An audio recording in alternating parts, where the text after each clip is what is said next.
So the thing that we want you to understand is that without you doing anything that you would call worthy-based or earning-based, you have already set all of that into motion before you even got here. You are genius creators who are liquid love, who are adored by that which you call God, who are an extension of that which we call source energy.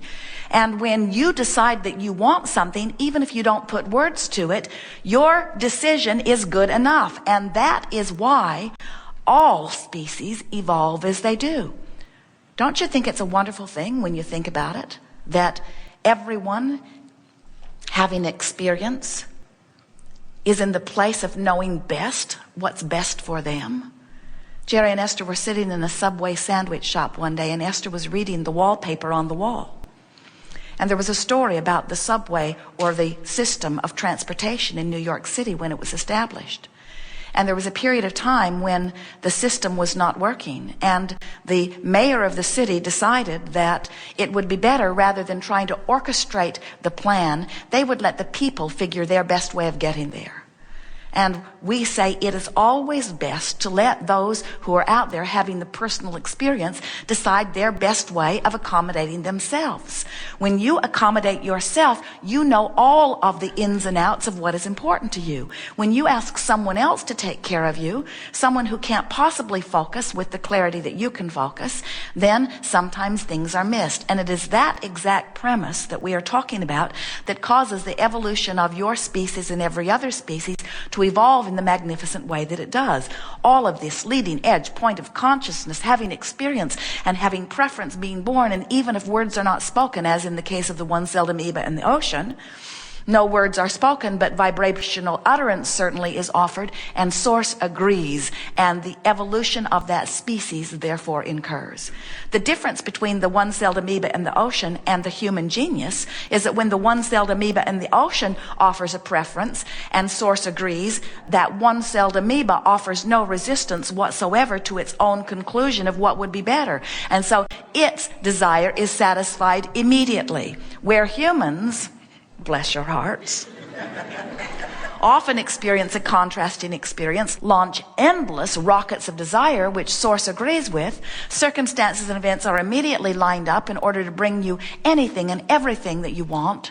But sometimes you stand still in your justifying position of why you wanted it to begin with.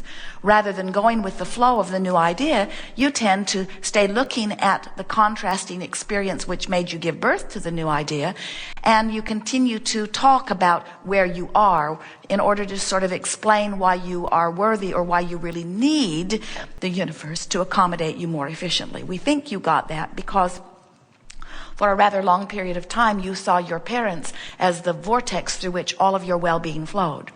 And you learned that if you could plead a needy case long enough, that your mother would finally cave in and give you what you wanted. But she did a disservice when she caved in, because she showed you something that is not the way the universe works. The universe does not cave in and grant your desires based upon how complaining you are, or how justified you are, or how needed you are.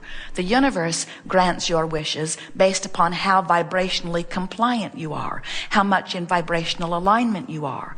This is a vibrational universe, and it's based upon law of attraction.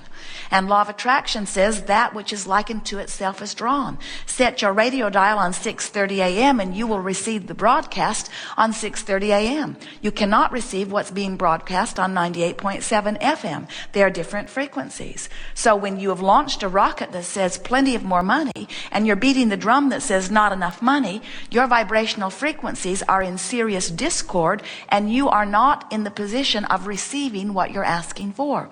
Even though source agrees, even though heaven and earth are moving in order to accommodate you, even though your vibrational escrow, we like that, contrast causes you to launch rockets of desire, and they're held for you in vibrational escrow. And the reason we call it vibrational escrow is because the thoughts that you think are in the process of becoming, and eventually they will become manifestation if your vibrational chord is sufficient enough. First there is thought, then there is thought form, then there is that which you call physical manifestation. So when you launch any thought about things wanted or not wanted, it moves into that which we are calling vibrational escrow, and it begins to amass energy. It begins to take form. Now, you don't have to worry about it immediately manifesting in your experience. You may have noticed that, because more than 99% of your vibrational work is done, and your vibrational alignment has taken place before you begin to receive evidence of it. And so you might say that as you're moving through an ornery experience, you're launching all kinds of things into vibrational escrow that when you find vibrational harmony with them enough that they manifest, you're not going to like them. Or you could say, as you're launching thoughts of appreciation and things that make you feel good, you're filling your vibrational escrow full of all kinds of things that are going to please you when you get there. Sometimes we hear you say, "Oh, Abraham, I do not believe that I create my own reality, because this thing that happened to me just came out of the blue." And we say, "Hardly. You offered many thoughts about it. You brought yourself into vibrational alignment with it again and again and again and again and again. You worked hard at becoming a vibrational match to what was being held for you in vibrational escrow." So we don't want to give you the impression that vibrational escrow has only things you want in it. It has everything you've put there. And everything you've put there is as a result of what you've been giving your thought to. And so it's up to you now to tone yourself, to tune yourself, to attune yourself, to vibe yourself, to feel yourself, to move up the emotional scale yourself, to feel your way into vibrational alignment with the things you really want. The stream of well-being is huge. In fact, it is the only stream that flows in the sense of creative force. Every thought that you've ever thought still exists. And so we acknowledge that there is a current that is the spin-off of man's conscious thought. And there is plenty of creative juice to create from. But you are pure positive energy. You are source energy in physical bodies. And life is supposed to be good for you. You are supposed to feel good. You knew it when you came. You said, "I'll go into this leading edge environment, into an environment where no one has been before, and I will have experiences with others similar to me but not same as me, and together, as we bounce off one another, we will arrive at new preferences that could not be arrived at if it were not for our interaction." And that new preference is the leading edge of thought, because in the moment that the new preference is born within me, you said, we said we'd remind you, in the moment that that preference is born within me, all that is non-physical will move toward it, expanding the universe. And then you said, I will be able to tell by the way I feel whether I have joined my own source in my own preference that has been born of my own experience. You cannot notice what is and complain about it and be a vibrational match to the solution. You cannot keep beating the drum of the problem and be a vibrational match to the solution. Do you know that when you were living the problem, you were asking for the solution and source said yes immediately? So do you know that there's never a reason for you to be wallowing around in a problem for more than about a second? Do you know that you can get so good at this that before you're even aware that the problem has gotten started, you've already got the solution underway? Do you know that as you clean your vibration up, so think about what we just said. So you're moving through contrast and you're observing something unwanted. And in observing that unwanted thing, you launch a rocket of desire for the answer or for the solution, which source immediately said yes to and answered. So as you immediately turn your attention toward the possibility of receiving an answer, as you soften your angst by expecting things to turn around for you, that 99% that we said that has to take place before there is a manifestation never takes place within you. So even though you may have launched a rocket about a problem, it can never come to vibrational fruition if you're tending to your vibration as you're moving along. This would be the conversation that we would have had with you if we'd met you earlier in your experience, like the day you were born. We would have said to you, anytime you need anything, it will be given to you. So just stand in a place of expecting all answers to all questions, all solutions to all problems. And don't let those who have forgotten that confuse you. But we're talking to you now after you have become confused by those who have gone before you. And so what we're saying to you now is, you may very well have been beating the drum of unwanted things long enough that some of them have begun to manifest in your experience. But we want you to not worry about that, because even though some of them have manifested in your experience, the solution is well on the way. As Jerry and Esther got into their hotel room last night, and Esther pushed the handle on the toilet, nothing happened.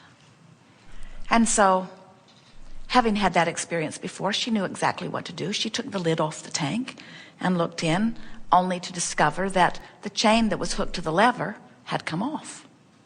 So she reached into the very cold water, hooked the chain onto the little lever, pushed the handle, and smiled.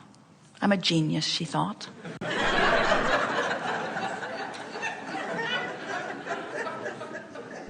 And then she announced to Jerry that as quickly as she had found a problem, she had found the solution also. Jerry was very proud of her. Then Jerry pushed the handle and nothing happened. So Jerry took the lid off the back of the toilet and looked in, and the chain had come off again, only to discover that the little hole that the chain hooks through was not really a hole at all. It had been broken, and so there was no way of making the chain stay attached. And so they just left the back off the back of the toilet. And Esther said, "Isn't this nice? We can flush the toilet and wash our hands at the same time."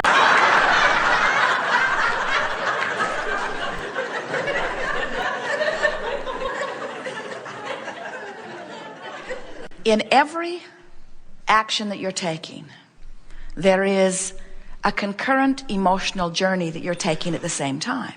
In other words, if you decide that what's happening is not going to be the reason for the way you feel, then you will have a delicious ride through this physical life experience.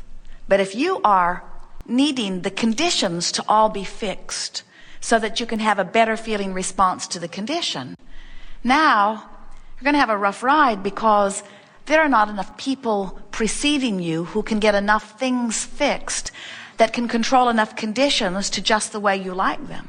We're visiting with a woman recently who has arthritis in her hips, and it's very painful. A much more unpleasant situation than a toilet that won't flush. And she said to us, "Abraham, how can I think positive thoughts when I'm in such pain?" And we said, "We know it's hard, but you've got to find a way of separating the action part of your life from the emotional part of your life." And what we meant by that is, you have arthritis in your hips. That's just what is, and that's not going to change right now, this red hot minute. It can change in time, but right now that's where it is. You're in pain. But you have choices that you haven't really known that you've had, because you can be in pain and feel fearful, or you can be in pain and feel hopeful. And the vibrational difference between fearful and hopeful is the vibrational difference between recovery or not. The vibrational difference between playful with a toilet that doesn't work and angry with a toilet doesn't work is the difference between finding more things like that don't work. When you have decided that you're going to be playful and joyful no matter what, and that you're not going to let the circumstances that seem to be appearing around you control your emotion, but you instead are going to control your emotion, because you have the ability to focus. You have the ability to choose a lot of different ways of thinking about everything. You can change the subject altogether. You can find a way of thinking of it that feels better. And what we want you to understand is that that is your work. Your work as creator of your own experience is to focus. There is no reason that any of you don't get everything you want, except that you get disoriented and you keep turning around and going in the opposite direction. And if you will begin today to pay attention to the way you feel, you will always know whether you are moving toward or away from something you want, whether you are moving toward something you want or whether you are moving toward something you don't want.